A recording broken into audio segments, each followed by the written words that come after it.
Good evening. It's really nice to be here with you once again on our very special program, of course, moving forward. That's one of the things we really want to do. I'm Abdul. Dara Hamilton, and I am so happy to be moving forward with you today, Mr. Ali. Absolutely. Well, that's really very good.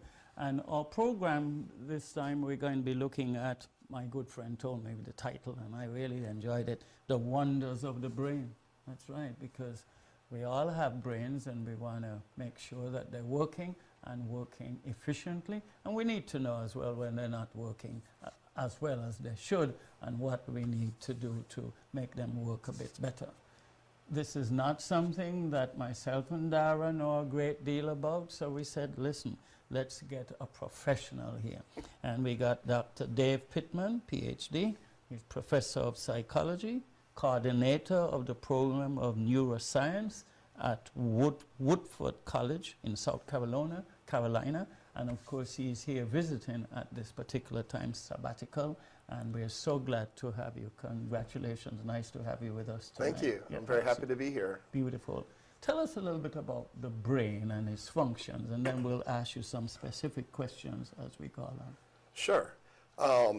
So I'm a neuroscientist, and I study the brain. And a lot of times people say, well, what is the primary function of the brain or secondary functions? And I really like to think about there are sort of primitive functions of the brain that we don't think about or consider that are happening. Things like keeping your heart beating and keeping you breathing. All of that's controlled by your brain. Your body temperature, hunger, things like that. We don't really think about those coming from the head, from the brain. But you know, almost all animals have those brain functions, right?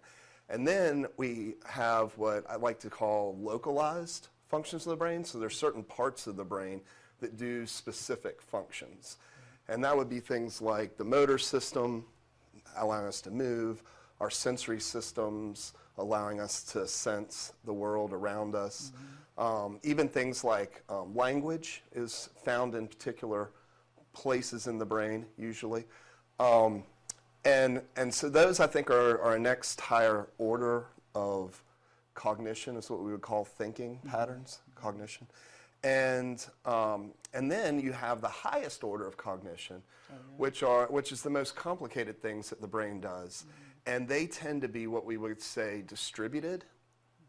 So they're not found in a particular area of the brain per se, but it's connections between lots of different areas in the brain all working together to do things like emotion or decision making or attention or learning and memories. Falling in love?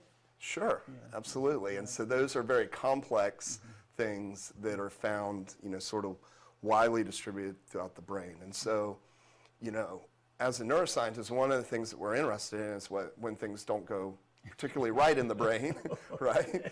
And sometimes there's really complex things that are being shared through lots of connections between many places, or some of the more vulnerable things that can get disrupted because it's not a single place in the brain that's doing that function. Absolutely. Well, that sounds very interesting, and I'm going to ask you one question, then we'll bring Dara in to ask you some. Just explain a little bit about brain development. Like, for example, you have a child, and there's some limitations there, teenagers, then you get adults, and you may even get older adults. Explain a little bit about that process. Sure. So the brain develops very rapidly before birth in utero. Before birth? Oh yes, and then there is another big period of brain development. So a newborn's brain looks very similar to an adult brain. It's smaller in size, but it has all the components there. And across childhood, there is rapid development of the brain, because think about everything that a child is learning to do. Learning how to walk, learning how to talk, learning all sorts of, you know, what things are, how do I act in this situation. So all of that is brain development that's happening, right? And getting stored in those areas of the brain. And then the development slows down a little bit, and everything's pretty much kind of hardwired, if you will, around early adolescence, so around 12 or 13 years old. Oh, yeah? But the brain's still not fully developed. So what's happening is that those connections between all these areas are getting stronger, they're getting reinforced. There's things that, there's a part of the brain that's called myelin that's like you think about if there's a lot of wires in your brain, this is the insulation around those wires, and it helps the brain work more efficiently.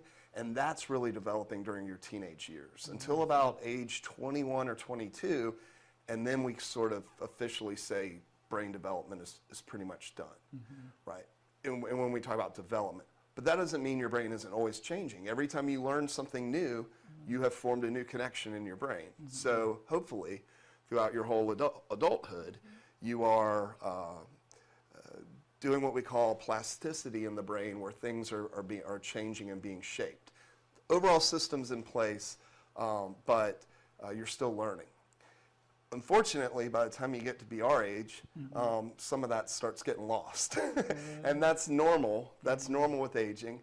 You know, and it's not just those complex cognitive patterns. I mean, when I will be, hopefully 75, I'm not going to be as coordinated and quick and mobile probably as I was in my 40s, because the motor system slows down, right? And coordination slows down, things like that. And sometimes our cognition slows down as well, and our ability to think as well as we used to, or remember memories as well. And that's a normal part of aging. And we can't stop that happening? No. You could be really rich if you could stop that. You could be really rich.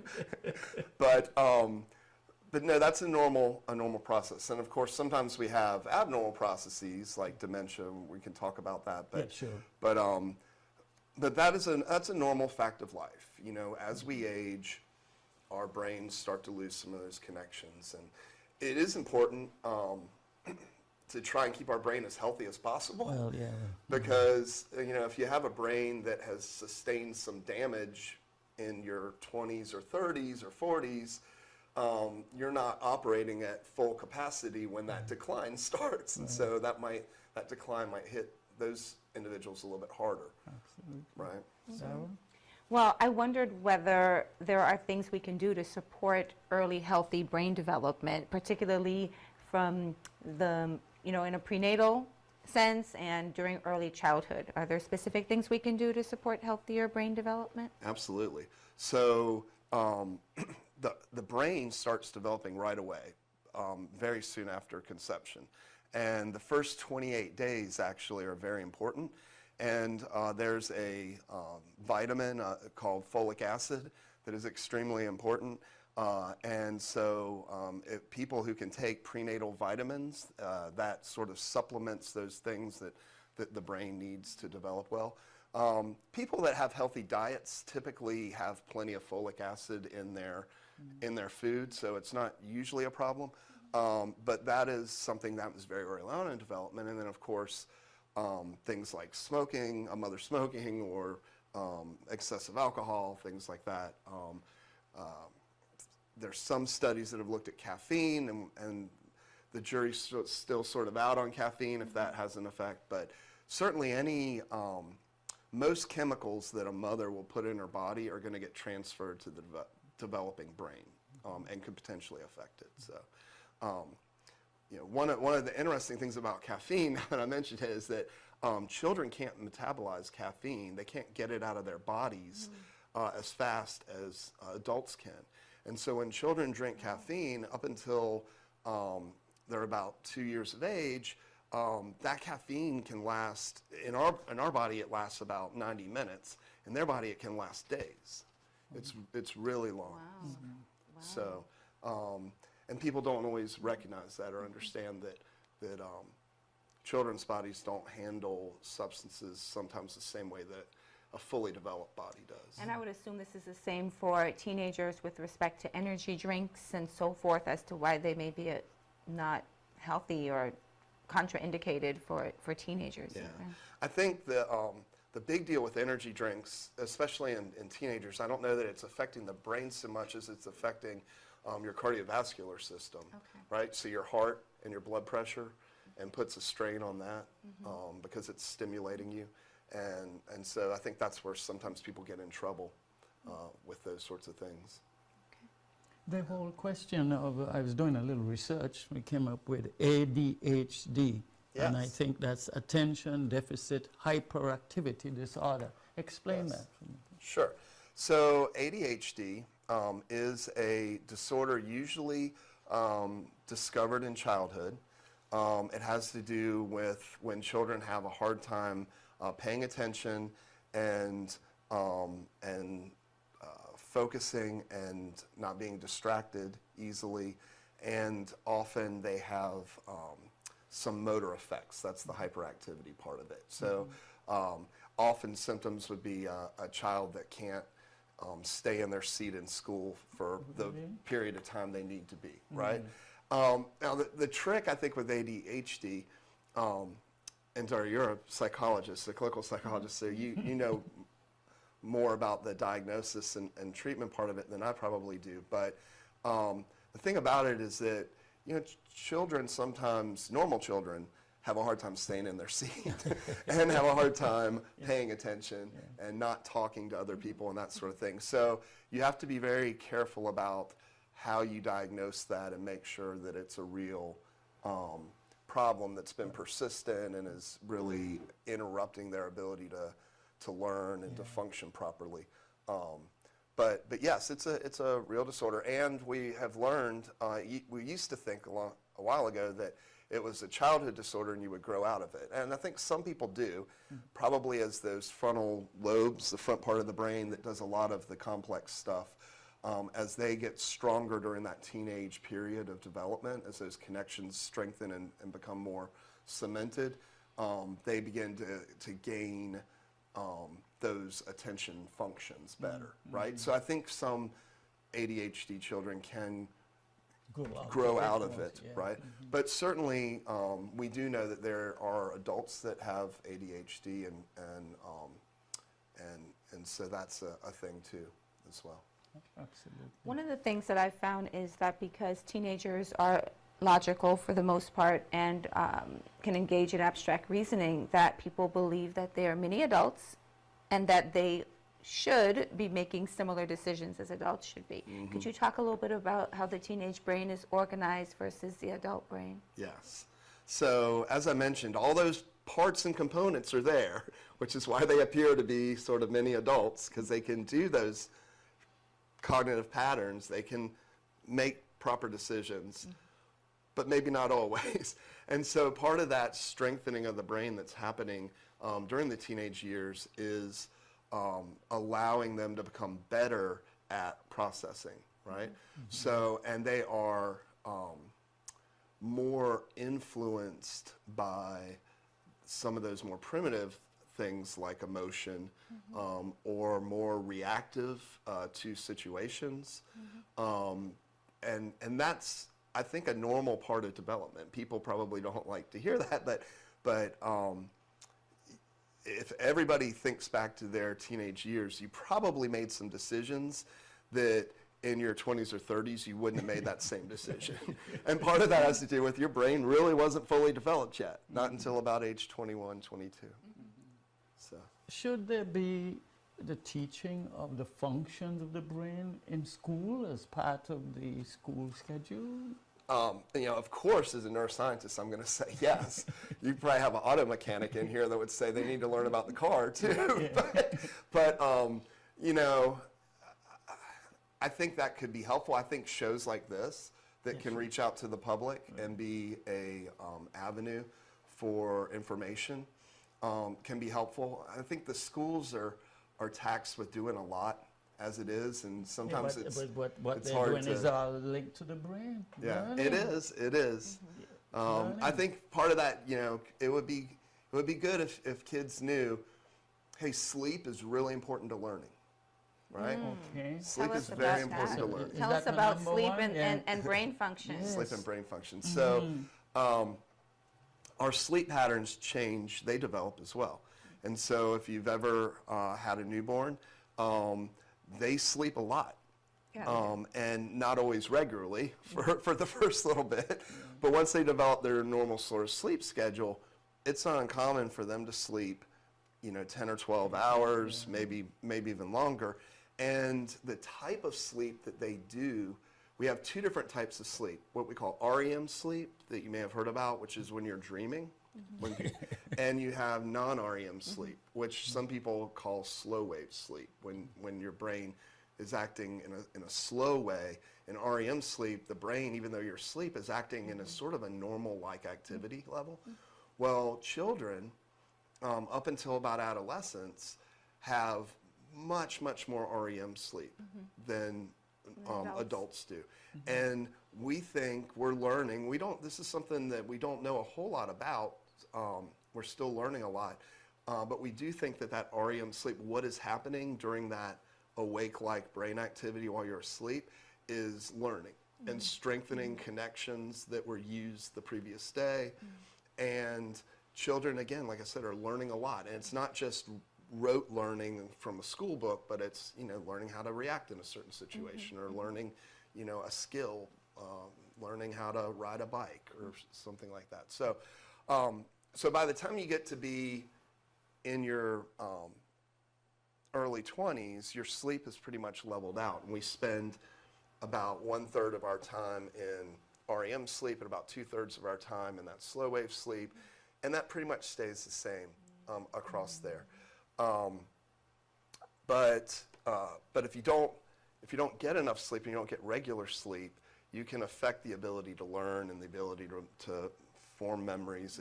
You're sort of working against the current there. Right. Yeah, REM and non-REM, I've just got to try to figure out what state I'm in that particular area. I like to sleep. Now, a couple of other things, and one of them has to do with maybe the older folks, dementia. Explain what that means. Well, as we were talking about earlier, everybody has what we call normal cognitive decline, right? And as we get older, when that decline either starts earlier than we expect it to, or becomes more severe than the normal population shows, then that's when it gets called dementia, right? And I'm sure everybody's heard of Alzheimer's disease. It is the most common form of dementia. There are some other forms of dementia, but by far most dementia we think is Alzheimer's disease. And we're kind of right at the cusp in neuroscience of learning enough about that and potentially what causes it to come up with some good medical treatments for that. In fact, there's a new drug called Clarity AD that is in the FDA fast track approval, and they're doing clinical trials with that. And people on that drug, essentially what happens in Alzheimer's disease, these things called plaques, which you can imagine are probably not good, and tangles build up in your brain. And this drug can help clear those plaques and tangles out of the brain. And people on this drug think the clinical trials are showing about a 27% improvement in their behavior 6 to 18 months after they start this drug. It's still very much in its experimental phase. It'll be probably several years before it's widely available. If it pans out and works. And there have been some other things that we've tried that haven't panned out and didn't work. But unfortunately right now there's not an effective treatment for Alzheimer's disease. But I think we're moving towards that. But just give us a couple of examples of dementia so we could get that clear. Sure. Yeah. So dementia usually starts with having some problems with memory. The part of the brain that it affects first has a funny name called hippocampus, and that area of the brain is very much involved in what we call spatial memory and maps. So remembering where you parked your car at the grocery store. That's the hippocampus's job, to remember that. And when you come out of the store, that part of the brain helps you find where you're supposed to go to get to your car, or where you put your keys when you came in the house. And so those sorts Or of if types you put of... your keys in the fridge. Right. So, yeah, so those sorts of symptoms typically are the first sort of signs that start developing with dementia. And then it progresses into more complex things where you start to lose memories and not the ability to recognize people that you should recognize, and the ability to think, and eventually the ability to move. I mean, essentially that's what the end of that is like. You become sort of bedridden. So, so it's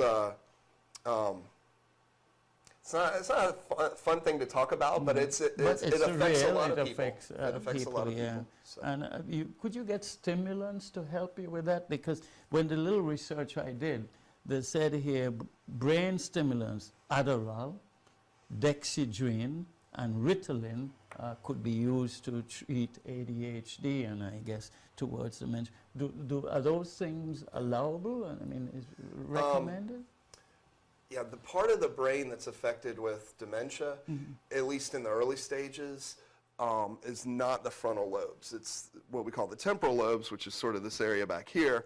And those stimulants are really working on the front part of the brain, right? So they wouldn't be as helpful, and they're not really approved for dementia. But there are some drugs that are approved for dementia. There's a neurotransmitter, which is a chemical in our brain that helps do the signaling, do that communication, called acetylcholine. And so there are some drugs that work on acetylcholine that you might be prescribed in the earlier stages of dementia that could help. Now those stimulant drugs that you mentioned are can be effective treatments for ADHD, because that is the part of the brain that's affected. The frontal lobe is affected with the attention deficit hyperactivity disorder. So you have a frontal lobe and a lobe at the back. A temporal lobe, right? Yeah. You have 4 of them. They're all in there. So most of us, I think, at least not explicitly, most of us don't connect our mind with our brain. And I wondered if you could talk a little bit about the connection between our mind and our brain, and maybe how brain diseases affect what we consider to be our mind. And this may be relating to my field a little bit, but tell me about Sure. You know, it's a complicated thing when you're trying to use your brain to understand your brain, right? Because it's the same thing, right? And, you know, we do have a consciousness, a feeling of spirit, of mind, that we can't explain where that is exactly coming in the brain. It is one of those big, distributed, complex networks, and we don't really understand that as well. So it's sort of a mystery, and so sometimes, you know, people think about that as your spirit, or your mind. And for a long time, I think, you know, people, because we didn't understand so much about the brain, didn't think about mental health issues as a medical condition, right? So if you have high blood pressure, that's a problem with your cardiovascular system, and you could take medication for that and help treat that. Or you could do things like lose weight or exercise more that can also help, or eat healthier, or eat differently, right? And I think it really helps to reduce the stigma around mental health issues, to think about them like this is a part of the brain that's not functioning well, and we may not know exactly how to treat that from a medical standpoint. We may not have a particular drug I can give you, or a change in your lifestyle that might help. But we do know some things that do work like that, and things like psychotherapy and cognitive behavioral therapy can be as effective, if not more effective, than some of the drugs that are out there to treat things like anxiety and depression and other mental health issues. So I don't know if that gets at your question, but yeah, I think I think because there's this mystery around the brain, we kind of take, okay, here's my mind and my spirituality, and I'm going to hold that separate, and this is this sort of ethereal thing that's not tangible, but it is residing in your brain. Yes, and some of us have this notion that we're supposed to be able to control our minds to some degree, and with specific disorders, for example, you know, bipolar disorder, our mind can be hijacked by our brain, and then it's, you know, so it's just a very interesting relationship there. And that's your job, is to help them understand that this is normal for their brain, and to understand like okay, so how do we now deal with this to act in a normal way, right?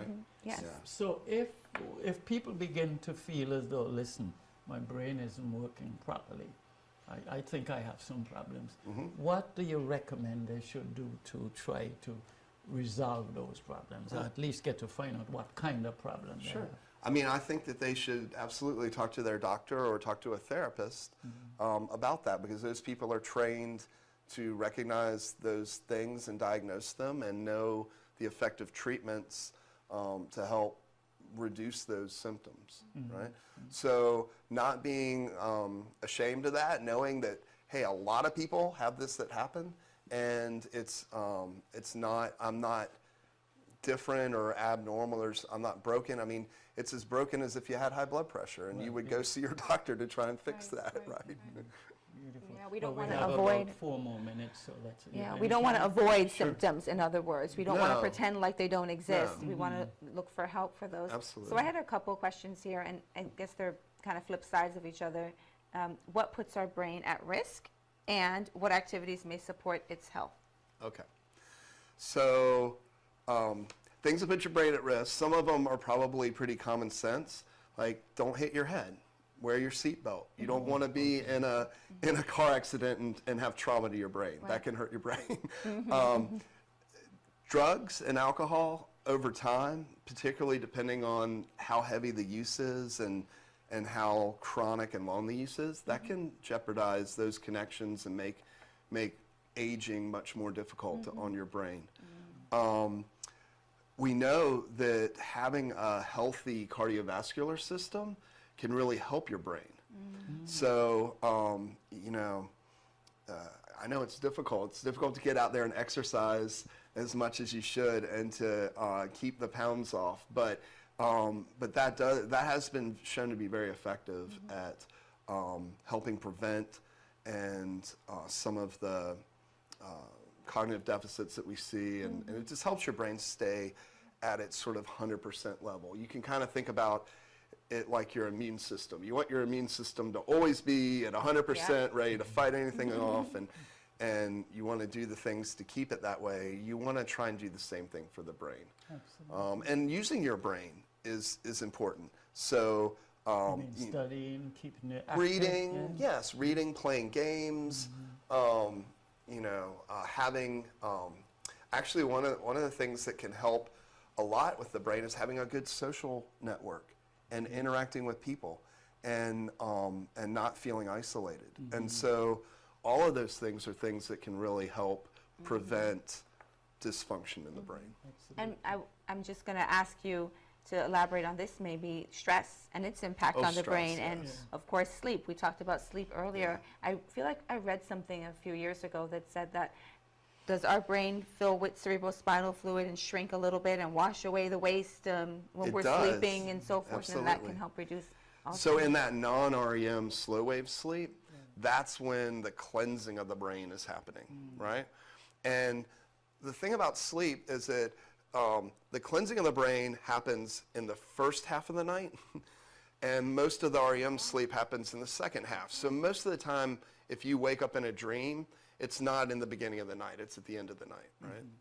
So it's important to have a regular pattern so your brain can plan, hey, I know I'm going to be asleep 8 hours and not 4 hours, so I can use the first 4 hours to cleanse the brain and the second 4 to sort of strengthen it. It's So- amazing. Well, that's really very interesting. Well, you met both of us now. What are our brains like? Sorry, you're pretty short. Our brains Pretty are short. I'd say pretty healthy and sharp. We're doing okay, Mr. Well, yeah, Ali. we're trying to keep things together.